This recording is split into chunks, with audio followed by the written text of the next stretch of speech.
This is the Real Health Podcast brought to you by Riordan Clinic. Our mission is to bring you the latest information and top experts in functional and integrative medicine to help you make informed decisions on your path to real health. Well, hello everyone. I'm Dr. Ron Hunting-Hockey. We're welcoming you back today for another episode of the Riordan Clinic's podcast. And I'm so pleased today to have Mr. Riordan Daly, who is the executor of Yes to Life in England. He's with us today, and we're going to be talking about his organization, which, Riordan, welcome aboard. How long have you been at the head of your organization?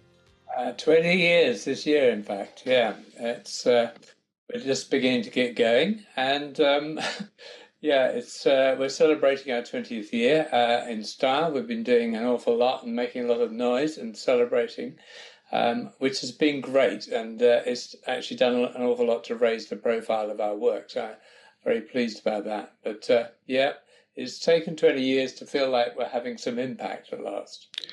My understanding is that Yes to Life is all about supporting integrative cancer therapies, and I was wondering how did this happen to you? How did you get involved in this?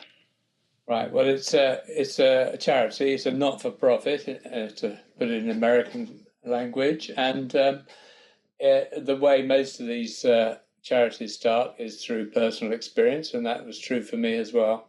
I had a daughter who had cancer 3 times, starting from when she was 9, and she eventually died when she was 23.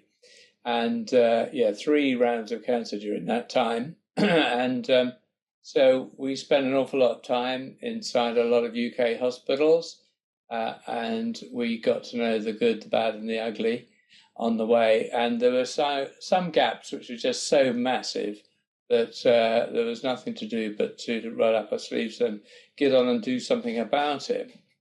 And we actually started doing that while my daughter was still alive. Yes, Life started just in the last few months of her life. Of course, we weren't expecting to lose her at that time. But after she died, there was nothing to do but to get on with it. And we've been at it ever since. Yeah, I think everyone in the world now is getting pretty deeply touched with cancer. I've had my father died with cancer. My mother has had cancer. I have a brother with prostate cancer.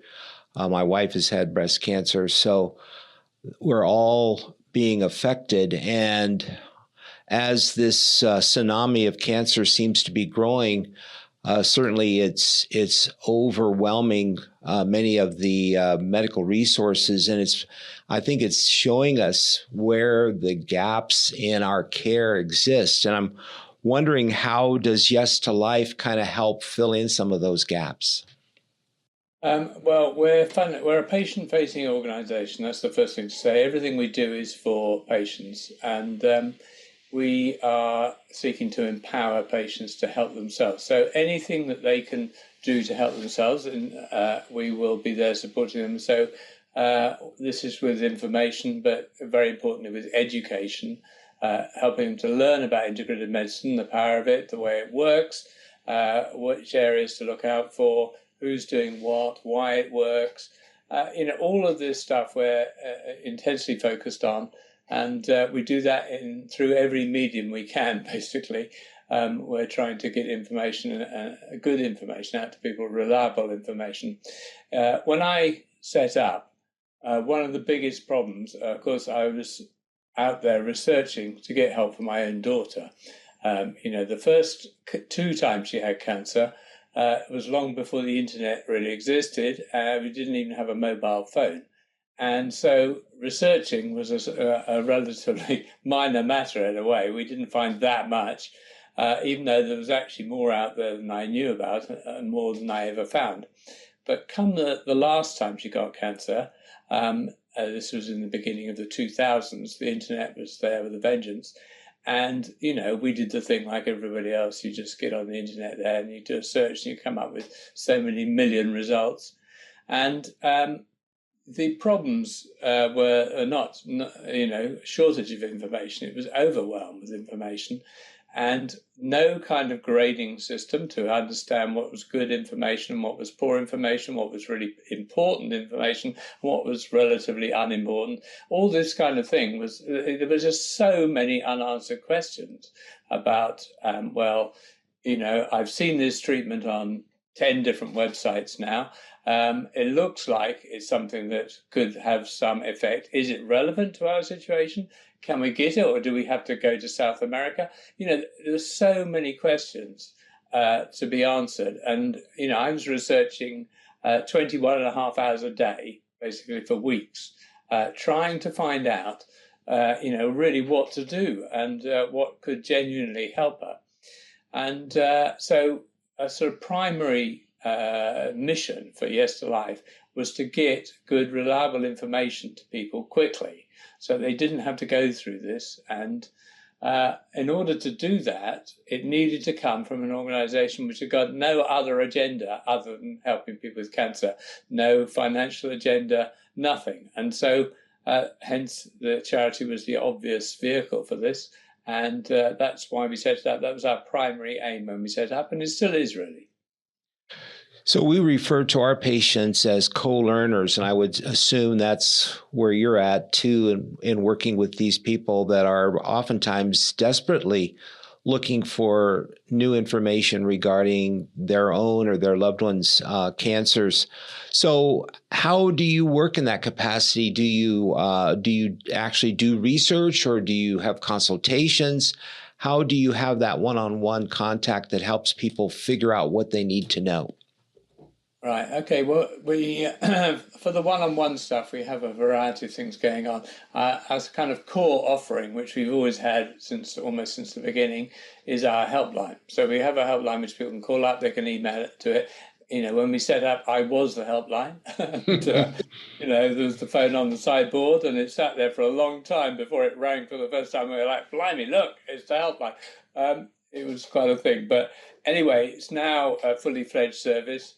And it's manned by people who all have experience of cancer themselves. So they know where people are coming from. They are great listeners. They really understand the difficulties that the callers are facing.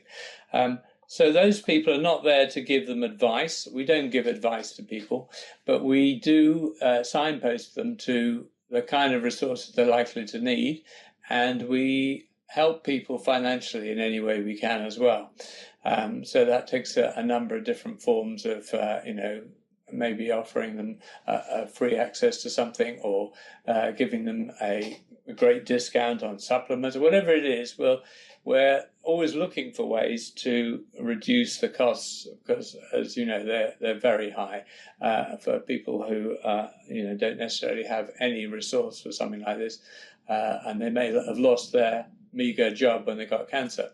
So that's our central offering, and then we, on top of that, we have things like a one-to-one support, which is actually specifically set up for mentoring people, and we have a lot of group work. Groups we find are extraordinarily powerful. We've really got on board with groups in the last 6, 7, 8 years. We were running groups, 1 or 2 groups before the pandemic, in-person groups. Along came the pandemic, and of course it was like, oh, blimey, those poor people stuck, isolated in their flat, somewhere or another, with no support whatsoever. They're probably not even getting their conventional cancer treatment. They're just sitting there worrying. And so we really took off with the online platforms and bringing groups together. And after the pandemic, we do both now. And these are enormously important. I mean, it can't be understated how much good support comes out of a group scenario, and what depth that support can take as well. I think that what's being shown more and more in research these days is how vital to our longevity things like social connection are. a sense of belonging, all these kind of very basic things, which our healthcare doesn't think they're any relevance at all. But these are actually the major predictors of how long people live. And becoming part of a group where everyone's facing similar difficulties and everyone wants every other person to succeed is an extraordinarily powerful mix. And it can bring out the most amazing things in people. So that's another huge way in which we can offer them direct support. So those are some of the ways that we're actually directly interacting with people. We're a virtual organisation. We don't even have an office. We did at one time, but we nearly went bankrupt about 10 years ago and gave up the office, and we never got it back again. We don't need it. So we're virtual. So we don't have a face-to-face interface with beneficiaries except at public events. And those are great, and we love them, and we're going to do those forever because they're very important for us to have those actual meeting and interaction points with people, and they absolutely love them as well. But that's just seems to be the way it's gone for us. We've become this. I like to think nimble virtual organization. We can respond quickly to situations. The pandemic came along, and we had probably the biggest integrative oncology events in Britain ever online, almost immediately, right at the beginning, and they were enormously successful. They were hugely attended by people around the world, not just Britain, and very popular. And because we adopted the technology, we rolled up our sleeves and got on with it. And did a good job on delivering the very best speakers over the course of 2 weekends. So that's the kind of thing we like to do, is to actually, deliver what's needed, what's wanted. How do you kind of find yourself, between conventional, between alternative, and then now we're finally coming into the word integrative? Do you feel like integration is truly upon us, or are we still a long ways from true integration? Well, I think we're still quite a long way from true integration wherever you are. In Britain, we're a million miles from true integration. It's people in America think things are bad over there, but they've got no idea. The model, the healthcare model in America, is not something we're particularly fond of over here. We like our national health and the free service to everybody, regardless of their means. But there is a downside to it. And the downside is this, is that there's zero competition. And if the NHS doesn't want to do it, it just says shan't and doesn't budge. It's like a super tanker, changing its direction is just virtually impossible.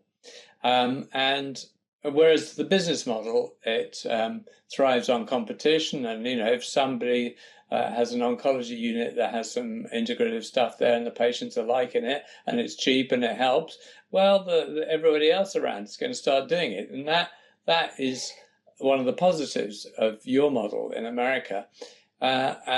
We do, of course, have private healthcare here, and I hope that it's going to actually be the Trojan horse, if you like, that gets more integration into this country. Where, the nearest thing to integration we have is in private healthcare at the moment, and I think they're beginning to realise they need to push ahead with this model. We're not. I used to talk about us being a decade behind here, but we're much more than that, I think, now. The ability to resist change here is stunning. True in the human being as well, not just England. What do you think will be the point at which, because right now the crisis is ever looming around the world, especially in Western countries.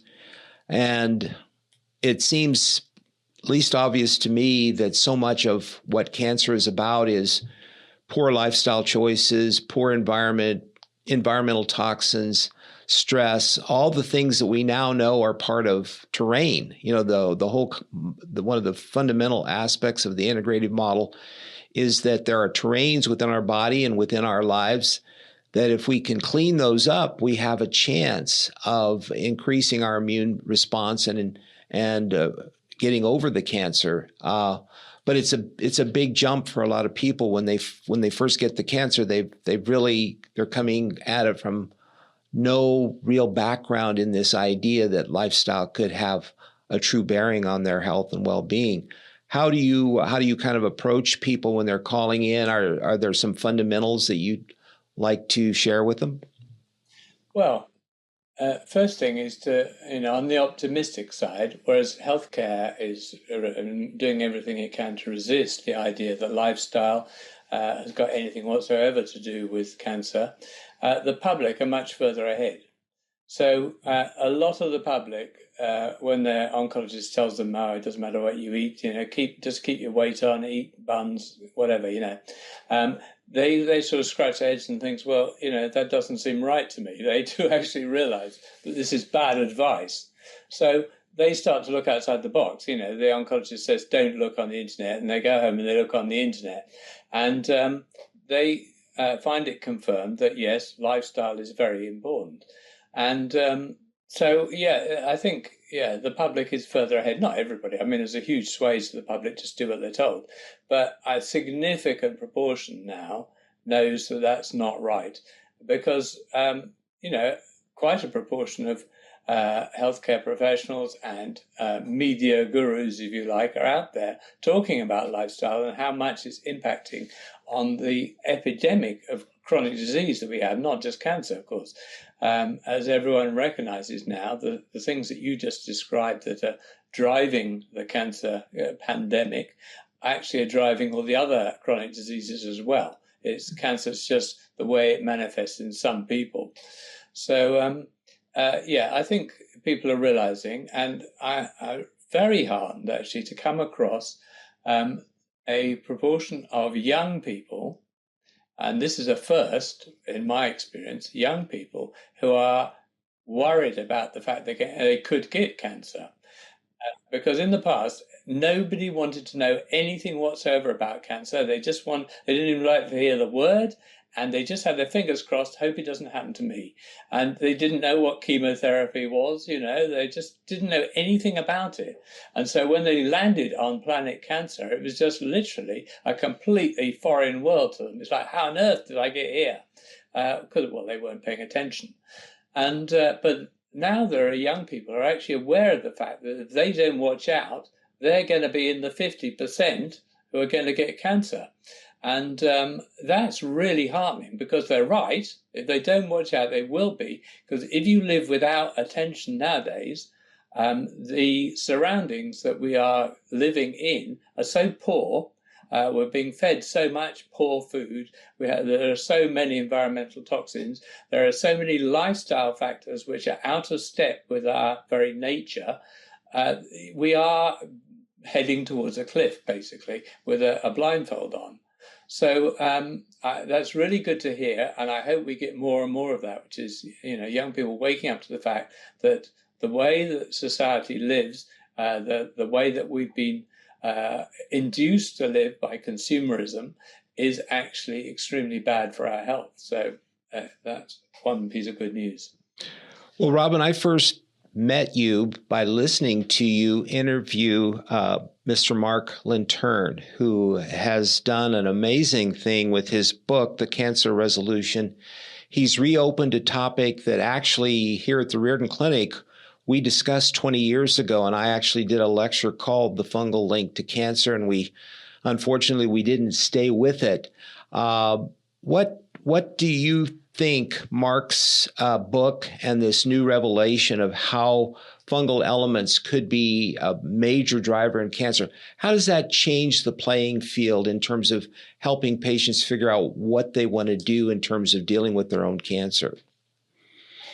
Well, it's important. That's the first thing. I think it's very important what he's done. It's an amazing achievement. I've got massive respect for the man. He came to us. He wrote me a letter about 3 years ago or so, and told me how he'd spent more than 7 years researching cancer, and he'd come up with a new theory of cancer. And I was like, new theory of cancer, okay, from a graphic designer. But I'm open-minded. I thought, okay, give him a go. And, I was very impressed with what he'd done right from the start.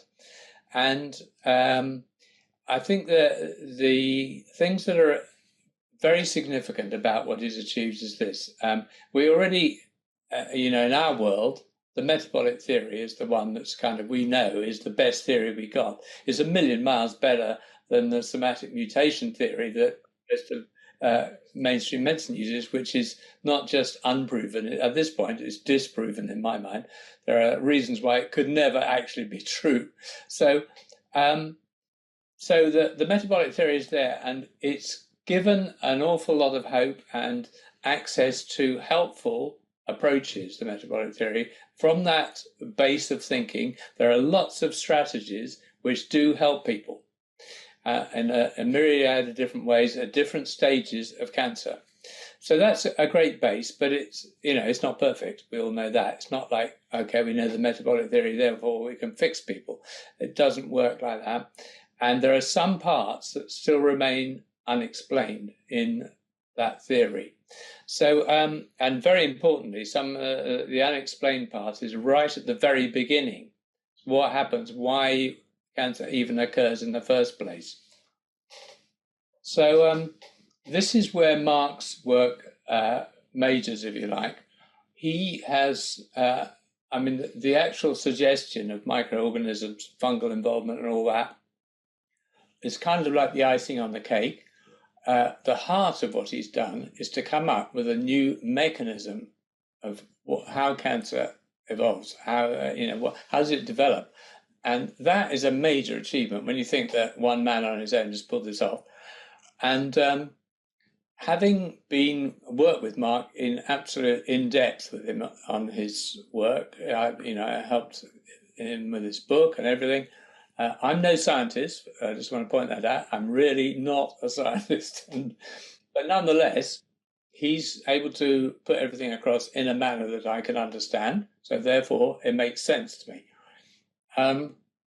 So he's managed to come up with this new mechanism, which is an extraordinary thing. But now that I know in detail how he did it, I can see how a major ingredient in his ability to come up with a new mechanism was the fact that he had zero conventional training. Right. He was not pre-biased in any way. And that's the true essence of science, is you've got to get rid of bias. So he didn't have any bias, and also he wasn't siloed. Medicine is siloed. And there's one fact he told me, which nobody had ever said to me. I've been doing this for, at that point for about 18 years, and nobody had ever said this to me before. And I was like, what? Really? How come I've not heard this before? And that fact was that within infectious diseases, they have something called a Warburg-like effect. And it's so like the Warburg effect that actually you can't It is tell the the Warburg. difference. Yeah. And it's like nobody had ever made this connection. And when he first made it, he thought, well, somebody else must have done this. But no, they hadn't. And why not? Because the people in infectious diseases stay with infectious diseases. The people in cancer stay with cancer, and never the twain shall meet. And, extraordinary. But this led him to come up and formulate this new mechanism for cancer. Now, in terms of your question, what this does for people with cancer, look, the first thing is to say, well, look, this is just a theory, okay? Theories, they're very important because they help you decide what to do. But at this point, his theory is largely untested. That's not to say there isn't a lot of evidence to support it, because there is. He's found it all. It's in his book. But nonetheless, it hasn't been directly tested. So you wouldn't go out and rely on the information that on the, what this implies to be your one method of dealing with cancer. That wouldn't make sense. Fortunately, though, his theory doesn't in any way negate any of the discoveries of metabolic science. It actually adds to them. So the answer is here in terms of how this affects, I would say, you embrace everything that metabolic science has to tell you, and you use it to the full, and you address the issue from the point of view of Mark's theory as well, and just see what that does for you. And people are doing that now. It's happening, all right, because Mark's got a group of people on Facebook who follow his work and everything. And of course, a lot of those people have got cancer, and a lot of them are trying to stay alive. So if you can do something which is relatively non-toxic and is an addition to everything you're already doing to do a belt and braces job on trying to get yourself well, there's almost no reason not to do it at this point, given the arguments that he can make with his theory. And the most compelling argument he has is that he can explain all of the hallmarks of cancer. Exactly. And a lot more than that as well, which nobody else can. No. So that's a good reason to say, yeah, I'll give this a go. Yeah. Well, we're going to be... I've asked Robin, and he's agreed to come to the United States for our conference in the first weekend in November. We're doing the rise of integrative care in the whole cancer world and cancer care reimagined. And I've asked Robin to introduce Mark. And so for those people who might be interested in the conference, you'll have a chance to meet both Robin and Mark. And we plan to really hopefully open people's minds to the idea that, hey, we've got such a huge problem. Can't we think about better ways of dealing with it, helping people achieve longer remissions or complete remissions using new knowledge, this new knowledge that has been discovered by Mark and then promulgated by people like yourself, Robin. There are a lot of people now are saying we've got to start thinking outside of the box if we're going to prevail against this monster that's essentially taking over the planet. It's interesting if you put if you start to think along the lines that Mark is proposing and say, okay, it's an intracellular infection with a fungus, and you look at what we've done in our lifestyle for the last 50, 75 years with antibiotics, disinfectants, all these things, we've fundamentally changed our relationship with things like fungi. Many of these things have reduced our resistance to them, and the fact that we should more easily get infections is unsurprising. I mean, it's been proven that kids who grow up in a farmyard have got much better immune systems than ones who have grown up in a sterile environment. And, it's easy to see how we've weakened ourselves by a myriad of ways, the number of toxins we're having to deal with every day, the poorness of the nutrition we have to actually, support our immune system. It just all adds up to, it could very well produce a situation where the balance is changed enough for fungi to just have a bit of a field day. Well, we could go on. I'm so glad we were able to make this connection today, and I hope that your work continues to be successful. I know how much you loved your daughter because you have devoted 20 years now trying to make this more known to the people who are suffering through this as well. I know that pain myself. And so hopefully we can together create a whole new way of people beginning to approach this terrible thing called cancer with a sense of ability to succeed instead of chasing failure like we do so often.